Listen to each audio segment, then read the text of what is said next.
जय जवान जय किसान मित्रांनो, कोणत्याही भरतीमध्ये ग्राउंड आणि पेपर सोडला तर त्यानंतर असतं मेडिकल आणि आपण आज याच विषयावर बोलणार आहे. मित्रांनो, माझ्याजवळ असलेल्या 2 ते 3 भरत्याचा मेडिकलचा अनुभव मी तुमच्यासोबत शेअर करणार आहे. मेडिकलमध्ये 2 क्रायटेरिया असतो. एक असतो तुमचा मेजर पॉइंट आणि एक असतो तुमचा नॉर्मल पॉइंट. मित्रांनो, तुमचे जे ज्ञानेंद्रिय आहे, ते सर्व तुमचे मेजर पॉइंट आहे. यामध्ये जर तुम्हाला काही प्रॉब्लेम असेल, तर तुम्ही अनफिट होण्याचे चान्सेस जादा असतात.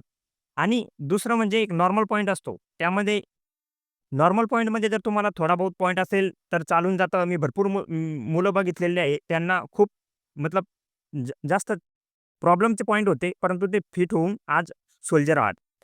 मित्रांनो, वनरक्षक असो, पोलीस भरती असो, या एस-एस-सी-जी-डी असो, या आर्मी असो, मेडिकलचे क्रायटेरिया वेगळे-वेगळे आहे. जसं की वनरक्षक व महाराष्ट्र पोलिससाठी मेडिकल क्रायटेरिया थोडा कमी आहे. एस-एस-सी-जी-डीमध्ये जास्त असतो. कारण की एस-एस-सी-जी-डीमध्ये तुम्हाला हार्ड ड्युट्या कराव्या लागतात.